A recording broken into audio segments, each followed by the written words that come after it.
बद्रीनाथ धाम भगवान विष्णु को समर्पित चारों धामों में सबसे प्राचीन धाम है, जो उत्तर दिशा में उत्तराखंड में समुद्र तल से 10,279 फीट की ऊंचाई पर अलकनंदा नदी के किनारे स्थित है। यहाँ भगवान विष्णु ने तपस्या की और माता श्री लक्ष्मी ने बेर का पेड़ बनकर छाया दी, इसलिए नाम पड़ा बद्रीनाथ। यहाँ भगवान विष्णु ध्यान मुद्रा में विराजमान है। विष्णु जी की चरण पादुकाओं के दर्शन करके हम श्री बद्रीनाथ मंदिर आ गए हैं। पहले तप्त कुंड में स्नान करेंगे, फिर श्री बद्री विशाल जी के दर्शन करेंगे। मंदिर के पास नीचे की तरफ तप्त कुंड जाने के लिए सीढ़ियां बनी हुई हैं। पुरुषों व महिलाओं के नहाने के लिए यहाँ अलग अलग व्यवस्था की गई है। इस समय तप्त कुंड का पानी बहुत ज़्यादा गर्म है, इसलिए तप्त कुंड के बाहर ही बाल्टियों में पानी लेकर श्रद्धालु स्नान कर रहे हैं। स्नान करने के लिए बाल्टी आपको यहीं तप्त कुंड के पास ही मिल जाएगी।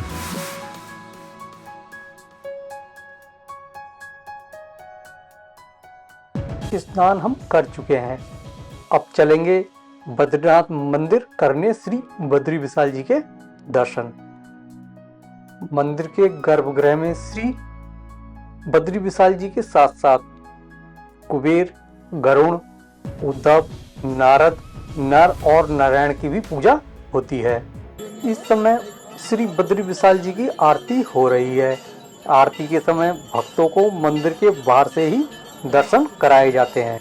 नवंबर के महीने में कुछ इस तरह की श्रद्धालुओं की भीड़ आपको यहाँ देखने के लिए मिल जाएगी।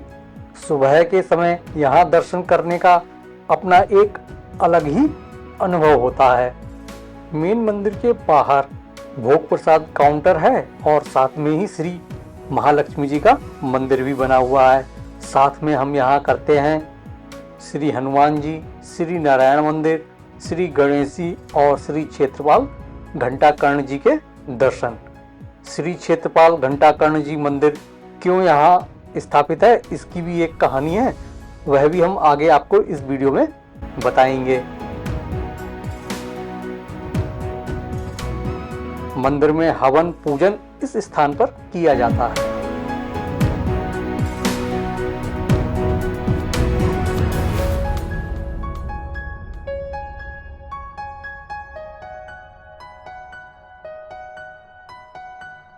मंदिर से बाहर निकलने के बाद नीचे की तरफ जो सीढ़ियां बनी हुई हैं, वहां से जब हम और थोड़ा नीचे की तरफ को जाते हैं तो वहां श्री आदि केदारेश्वर मंदिर के दर्शन हो जाते हैं। मंदिर के पास में आपको प्रसाद मिल जाएगा और सामने जो आप मार्केट देख रहे हैं, यहाँ पे भी प्रसाद आपको आसानी से मिल जाएगा। देखिए कितना सुंदर दिखाई दे रहा है इस समय बद्रीनाथ धाम। आइए अब जान लेते हैं प्रभु जी से यहाँ के बारे में। हरे कृष्णा। तो अभी हम हैं बद्रीनाथ धाम में। आप पीछे देख रहे हैं कि बद्रीनाथ जी का बहुत सुंदर मंदिर जो है उसका निर्माण है और ये उत्तराखंड में पड़ता है। तो इस प्रकार से बद्रीनाथ जी के अनेक सारे हमारे शास्त्रों में विवरण मिलते हैं कि किस प्रकार से इस बद्रीनाथ धाम का प्राकट्य हुआ। और एक कथा है जिसमें बताया गया है कि किस प्रकार से नारद जी जो हैं, नारद जी क्षीर सागर में भगवान विष्णु के पास में जाते हैं और विष्णु जी के पास में जाने के बाद कहते हैं कि हे भगवान, भगवद गीता में तो लिखा है यदि यद आचरति श्रेष्ठस, मतलब कि सामान्य लोग ऐसा आचरण करेंगे या अनुकरण करेंगे जो कि श्रेष्ठ लोग जिस प्रकार से आचरण करते हैं, तो जैसा श्रेष्ठ लोग करेंगे वैसे सामान्य लोग उनको फॉलो करेंगे। अगर आप इस प्रकार से महालक्ष्मी जी से सेवा लेते रहेंगे और इस प्रकार आप शयन करते रहेंगे तो इससे अच्छा संदेश नहीं जाएगा जनमानस में।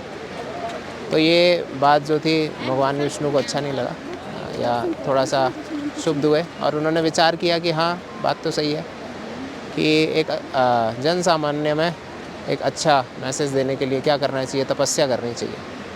अब तपस्या तो करना है, लेकिन अगर महालक्ष्मी जी साथ में रहेंगी तो कैसे तपस्या होगा। तो उन्होंने कुछ बहाना मार के भगवान विष्णु ने लक्ष्मी जी को नागलोक में भेज दिया और स्वयं भगवान विष्णु जो हैं एक अच्छे क्षेत्र की तलाश में आए जहाँ पर कि वो तपस्या कर सकते हैं। और यही कहते हैं कि यही वो खंड था जहाँ पे वो खोज करते करते उस स्थान की तपस्या के लिए खोज करते करते इस स्थान पर पहुँचे थे।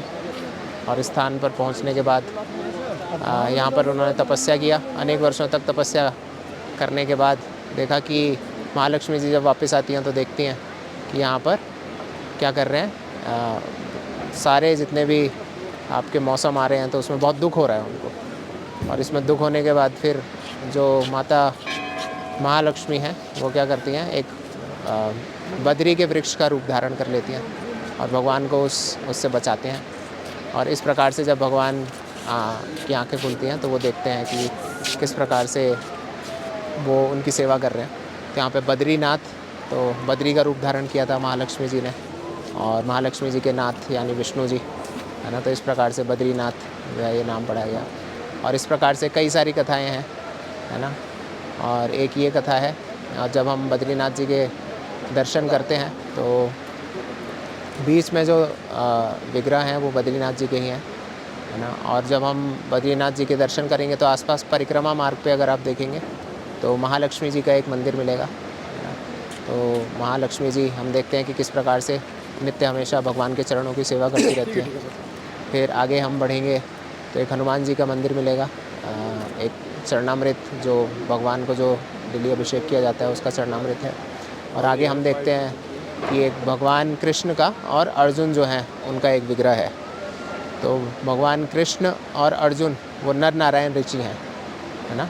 जैसे कि हम देखते हैं तो भगवान जो है वो नर नारायण ऋषि के रूप में यहाँ पर अभी भी क्या कर रहे हैं, तपस्या कर रहे हैं। जो हम पर्वत भी देखते हैं तो देखते हैं कि अभी जिस पर बद्रीनाथ है वो नारायण पर्वत है, उसके सामने जो है वो क्या है, नर पर्वत है ना। तो इस प्रकार से और उसके आगे अगर हम जाते हैं तो हम देखते हैं कि क्षेत्रपाल घंटाकर्ण जो है उनका भी एक विशेष कथा है। तो बताया जाता है कि वो एक असुर थे जो कि शिव जी के भक्त थे, और वो जब यहाँ पर आए इस क्षेत्र को अच्छा देख के यहाँ पर जब तपस्या कर रहे थे, शिव जी के भक्त थे लेकिन नारायण से उनका थोड़ा बनता नहीं था। तो यहाँ पर देखते थे कि यहाँ पर जो भी भक्त आ रहे हैं वो नारायण नारायण बोल रहे हैं, तो उनसे उनको अच्छा नहीं लगता था, तो सुनना भी नहीं चाहते थे इस बात को, नारायण शब्द को ही नहीं सुनना चाहते थे। तो उन्होंने क्या किया कि अपने कान में बहुत बड़ा बड़ा घंटा जो था टांग लिया, ताकि उस घंटे की आवाज़ आती रहे और नारायण शब्द की आवाज़ ना आए, है ना। और ये सब होने के बाद शिव जी का बहुत भक्ति किया, शिव जी प्रसन्न हुए, और शिव जी के प्रसन्न होने के बाद शिव जी प्रकट होते हैं तो उनसे मांगते हैं कि क्या चाहिए बेटा, बोलते हैं मुझे चाहिए मुक्ति। तो शिव जी ने बोला कि मुझे मुक्ति वाला डिपार्टमेंट तो मेरा नहीं है, आप किन के पास में जाइए, आप नारायण जो है उनके पास में जाइए। तो आप जब नारायण फिर यहाँ पे आने के बाद बहुत उन्होंने कठिन तपस्या किया और नारायण जी जो हैं उनका भजन किया, और नारायण जी ने उनको क्षेत्रपाल के रूप में यहाँ पर घंटाकर्ण जो है उनको किया। यहाँ का जितना भी कार्य होता है मैनेजमेंट का है, चाहे जैसा भी है, तो उनके परमिशन के द्वारा है ना। तो आप घंटाकर्ण जो है उनके दर्शन कर सकते हैं। और एक आपका नीचे आप जाएंगे तप्त कुंड है, आसपास का टेम्परेचर अभी भी हम लोग देख रहे हैं तो कितना है, -2 डिग्री है, लेकिन आप तप्त कुंड में जाएंगे तो बहुत ही उसका टेम्परेचर होगा 60-70 डिग्री सेल्सियस इतना, है ना। तो अभी भी अग्निदेव हैं यहाँ पर, भक्तों की सेवा कर रहे हैं उस रूप से, है ना। तप्त कुंड है, नारद कुंड है, और नारद कुंड से बताते हैं कि किस प्रकार से आदि शंकराचार्य जो हैं उन्होंने भगवान के विग्रह जो है वो प्राप्त किए थे, है ना। तो इस प्रकार से यहाँ आसपास के जो हैं वो क्षेत्र हैं। और आदि केदारेश्वर मंदिर है, आप देखेंगे तो इसका भी एक स्कंद पुराण में विवरण आता है कि जब ये क्षेत्र में जब भगवान आए थे तो शिव जी पहले से तपस्या कर रहे थे, तो कैसे किया जाए।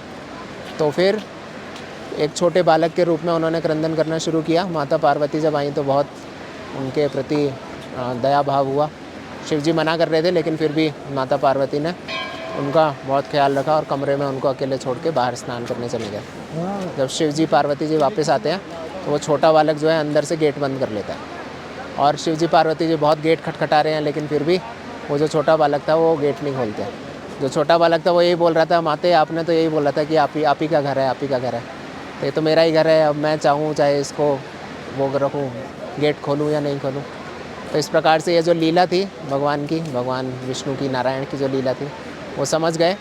और फिर वो जो बालक थे उन्होंने बोला कि यहीं से बहुत निकटवर्ती स्थान है जो हम लोग जाते हैं, केदारनाथ जहाँ पे जाते हैं, तो उस स्थान पे जाने के लिए उनको बोला और उनको बोला कि आप इसी जगह पे रह के भगवान जो हैं वो बद्री विशाल के रूप में अभी भी क्या कर रहे हैं, बद्रीनाथ के रूप में अभी भी तपस्या कर रहे हैं। और इसके अलावा और भी कई सारे प्रसंग आते हैं। हम देखते हैं ध्रुव महाराज का जो प्रसंग है कि ध्रुव महाराज जो थे 5 वर्ष की आयु में उन्होंने तपस्या किया, भगवत प्राप्ति किया, और लेकिन आखिरी समय अगर हम देखेंगे तो वो इसी क्षेत्र में आए थे, बद्री के क्षेत्र में आए थे। श्रीमद् भागवतम 4 स्कंद में विवरण आता है इसका, है ना। और यहीं पे आके इसी के बाद से वो जो थे भगवत प्राप्ति उन्होंने किया, है ना। भगवान के ध्रुव लोग जो है वहाँ पर गए। तो इस प्रकार से बहुत इसका वो है। और यहाँ पर नर नारायण ऋषि जो हैं उन्होंने भी तपस्या किया, और किस प्रकार से इंद्रदेव जो थे यहाँ पर उन्होंने अपनी कई अप्सराओं को, कामदेव को यहाँ पर भेजा था, लेकिन नर नारायण ऋषि जो थे उससे तनिक भी प्रभावित नहीं हुए। और हम लोग देखते हैं कि किस प्रकार से जो नर नारायण ऋषि थे उन्होंने अनेक अप्सराओं का सृजन किया अपने शरीर से, और जो स्वर्ग की अप्सराएं थी उनका सुंदरता कुछ भी नहीं था उनके सामने। उन्होंने कई सारी अप्सराओं को और उनको स्वर्ग लोक में इंद्रदेव जो थे उनको दान दिया। उसमें से मुख्य जो थी वो थी उर्वशी, है ना। यहाँ पे एक पर्वत भी है जिनका नाम उर्वशी नाम से भी है ना। तो इस प्रकार से अनेक सारी कथाएं हैं जो यहाँ पे प्रचलित हैं। और मुख्य रूप से ये जो क्षेत्र है ये तपस्या का क्षेत्र है। तो यहाँ पर अनेक ऋषि मुनि जो हैं वो यहाँ पर आकर तपस्या करते हैं। उद्धव जी को भी आखिरी में जब संदेश दिया था कि वो कह रहे बाकी जगह पे तो मैंने संदेश दिया, लेकिन आप बद्री क्षेत्र में जाइए, बद्रीनाथ क्षेत्र में जाइए, और यहाँ के ऋषि मुनि जो हैं उनको आप भगवत ज्ञान जो है उसको आप दीजिए। क्योंकि अनेक तरीके के रास्ते हैं, कर्म योग, ध्यान योग, अष्टांग योग, लेकिन भगवत प्राप्ति या भगवान की प्राप्ति केवल भक्ति योग के द्वारा किया जा सकता है। उसके अलावा और कोई चारा नहीं है। जिस प्रकार से चैतन्य महाप्रभु भी बोलते हैं, हरे नाम एव केवलम, कलौ नास्ति एव गतिरन्यथा। मतलब केवल हरि का नाम, हरि का नाम, हरि का नाम। और कोई व्यक्ति कुछ सोचे इसके अलावा कुछ और, तो इसके अलावा और कुछ नहीं, और कुछ नहीं, और कुछ नहीं। तो इस प्रकार से ये बद्रीनाथ धाम की कुछ प्रमुख जो थी विशेषताएं थी। तो सभी भक्त यहाँ पर आ सकते हैं, बद्रीनाथ जी के दर्शन कर सकते हैं, और निकटवर्ती जो मंदिर हैं उनके दर्शन कर सकते हैं, और अपने आध्यात्मिक जीवन का लाभ उठा सकते हैं। हरे कृष्णा। अभी शाम के 7 बजे हैं। डिफरेंट कलर्स की लाइट्स में देखिए बद्रीनाथ धाम कितना सुंदर लग रहा है। कमेंट करके बताइएगा कितनी तरह की लाइट्स का यहाँ कलर चेंज हो रहा है। चैनल पर अगर आप नए हैं तो चैनल को कर लीजिएगा सब्सक्राइब। वीडियो अगर आपको अच्छा लग रहा है तो इसको कर दीजिएगा लाइक, और ज़्यादा से ज़्यादा कर दीजिए शेयर। आज रात तो हम यहीं बद्रीनाथ में रुकने वाले हैं, और कल सुबह ब्रेकफास्ट करने के बाद हम यात्रा में आगे की तरफ बढ़ जाएंगे। जल्द ही आपसे मुलाकात होगी नेक्स्ट वीडियो में।